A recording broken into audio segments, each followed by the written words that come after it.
बिल्लाहि मिनश्शैतानिर्रजीम बिस्मिल्लाहिर्रहमानिर्रहीम। अस्सलामु अलैकुम नाज़रीन, उम्मीद है सब खैरियत से होंगे। आज आपके सामने कुछ गुजार करने जा रहे हैं इस्लामी वाक़यात में से एक वाक़या, हिंदू औरत का फातिहा पर यकीन का वाक़या। नाज़रीन, ये वाक़या आप सल्लल्लाहु अलैहि वसल्लम की हयात तैयबा में पेश आया। इसके पस मंजर यूं है, अरब के कबीले में एक गैर मुस्लिम शादीशुदा रहा करती थी। इसका शोहर बहुत बड़ा बिजनेसमैन था। एक मरतबा इसने सुना कि मुल्क अरब यानी कि मक्का में अल्लाह के आखिरी नबी के अल्लाह के महबूब नबी हैं, इन पर एक सूरत नाजिल हुई है जिसका नाम सूरत फातिहा है, जिसमें हर बीमारी से शिफा मौजूद है। जिस पर भी दम की जाती है या पढ़कर फूंकी जाती है वो इंसान अच्छा हो जाता है। यहाँ तक कि इसमें बेशुमार बरकत हैं। इसमें अब अकीदे की बात है, मुस्लिम हो या गैर मुस्लिम, अल्लाह पाक जिसके दिल में ईमान की रोशनी डालना चाहे, अल्लाह की कुदरत को तो सबको अंदाजा होता है। अब किसी शख्स से इस औरत ने सूरत फातिहा सीख ली। जब इसने सूरत फातिहा का तर्जुमा पढ़ा तो इसकी आंखों में आंसू आ गए। जब भी ये सूरत पढ़ती थी अल्लाह ताला इसके बिगड़े कामों को सवार देता। एक दिन इसके बेटे को एक खतरनाक जहरीले बिच्छू ने काट लिया। बड़े बड़े हकीमों बीबों को बुलवाया गया। सब ने ये कहकर जान छुड़वा दी कि इसका जहर बहुत खतरनाक है, इस बच्चे का हम कुछ नहीं कर सकते, तुम्हारा ये बच्चा कुछ ही देर का मेहमान है। माँ का रो रो कर बुरा हाल था। शोहर अपने खुदाओं की इबादत कर रहा था, इससे मदद मांग रहा था। फिर जब कोई हल नहीं निकला, इस औरत को याद आया कि सूरत फातिहा के बारे में इसने पढ़ा है कि इसमें हर बीमारी से शिफा है। इसके दिल में ख्याल आया कि अगर मैं इसे पढ़कर अपने बच्चे पर दम करूं तो क्या मेरा बच्चा ठीक हो जाएगा। क्या अल्लाह ताला इस औरत को ईमान की तरफ लाना था। इसके दिल में इस्लाम की मोहब्बत मजीद पैदा करनी थी। इसकी जबान में तासीर दे दी। जब इसने सूरत फातिहा को पढ़ा और इस जगह पर दम किया जहाँ बिच्छू ने काटा था, इसका लड़का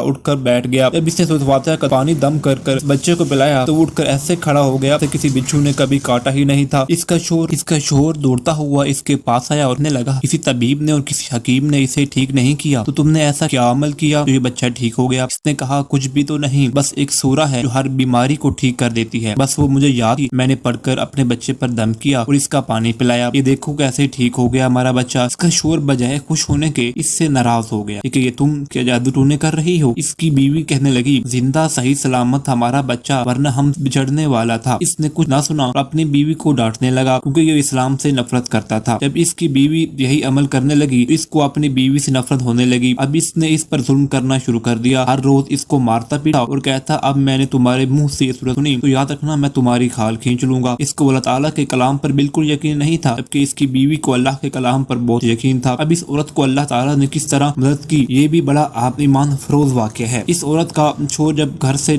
काम करने के लिए निकला, निकलते वक्त जब इसने अपना जूता पहना तो इसमें वही बिच्छू मौजूद था जिसने इसके बेटे को काटा था। इसके डंग से वो बच्चा तो बच गया मगर खुद न बच सका, क्योंकि जब बिच्छू ने इसको काटा तो जहर आलूदा जिस्म बहुत तेजी से फैल गया और तड़प तड़प कर वहीं दम तोड़ गया। खानदान में ये खबर पहुंची तो कहराम मच गया। अब शोहर दुनिया से जा चुका था। शोहर के मरते ही इसके घर में नौबत फाकों तक आ पहुंची। बहुत कर्जदार होकर रह गई। वो बहुत परेशान थी। इसमें दिल में फिर वही बात आई, सूरत फातिहा का विर्द करती हूँ, क्या पता मेरी परेशानियां दूर हो जाएं। फिर वो जोर जोर से सूरत फातिहा पढ़ने लगी। चलते फिरते उठते बैठते सूरत फातिहा का विर्द करती, एतमाद और यकीन से पढ़ती। इसका कोई अंदाजा और हिसाब ही नहीं था। अल्लाह जब कोई बंदा अल्लाह ताला से उम्मीद लगाता है तो अल्लाह ताला अपने बंदों की दुआओं को रद्द नहीं करता। फिर यूं हुआ कि 7 दिन के अंदर इसको खुशखबरी मिल गई। इसका कारोबार संभालने के लिए इसके शोहर का दोस्त आ गया है। जब दोस्त खबर मिली कि दोस्त की बीवी का कोई सहारा नहीं है तो वो इसके घर गया और कहने लगा, आप फिक्र न करें, वो मेरे भाई की तरह था, मैं आपकी मदद करूंगा और जो भी परेशानी है वो इंशाल्लाह दूर हो जाएगी। इस शख्स ने इस औरत को सहारा बनकर इसका पूरा कारोबार संभाल लिया। फिर धीरे धीरे जिंदगी वैसे ही हो गई जैसे पहले थी। शोहर के दोस्त ने इस औरत को सूरत फातिहा पढ़ते हुए सुन लिया। इसने पूछा, आप क्या पढ़ रही हैं, क्या ये कोई मंत्र है जिससे बहुत बड़ा फायदा होता है कारोबार में, ये मुझे भी सिखा दे। इस पर औरत कहने लगी, ये कोई मंत्र नहीं बल्कि मुसलमानों की मुकद्दस किताब कुरान मजीद जो कि इनके पैगंबर सल्लल्लाहु अलैहि वसल्लम पर नाजिल हुई, इसमें से एक सूरत है, इसका नाम सूरत फातिहा है। फिर कहने लगी, मुझे तो इस पर बहुत यकीन है, मैंने किसी से ये सूरत सीख ली थी और अब मैं चलते फिरते यही सूरत की विर्द करती हूँ, इस सूरत पढ़ती रहती हूँ। तो जब शख्स कहने लगा, आप मुसलमान क्यों नहीं हो जाते अगर आपको इतना ही ये सूरत पर यकीन है। वो मजीद कहने लगा कि एक सूरत की इतनी तासीर है तो पूरे कुरान की क्या तासीर होगी। औरत कहने लगी, मैं मुसलमान तो हो जाऊं लेकिन मेरा शोहर नहीं मानता था। इस शख्स ने कहा, अब तो आपका शोहर भी नहीं और एक सूरत के साथ आपकी मोहब्बत देखकर मैं इतना मुतासिर हुआ हूँ कि मैं भी मुसलमान होने का इरादा रखता हूँ। हम दोनों कुरान मजीद सीखेंगे और जरूर पढ़ेंगे। और कहने लगी, जी बिल्कुल आपने सही कहा। वो इस तरह वो दोनों मुसलमान हो गए। नाज़रीन, हमें इससे ये सबक मिलता है कि अल्लाह ताला के कलाम पर हमें पूरा एतमाद होना चाहिए। अल्हम्दुलिल्लाह हम मुसलमान हैं, हमारी तमाम परेशानियां अल्लाह ही दूर करने वाला है। नाज़रीन, उम्मीद है आपको ये वीडियो पसंद आई होगी। आपको ये वीडियो पसंद आई है तो वीडियो को लाइक करें, चैनल को सब्सक्राइब करें ताकि हर आने वाली सबसे पहले वीडियो आप तक पहुंच सके। अल्लाह हाफिज।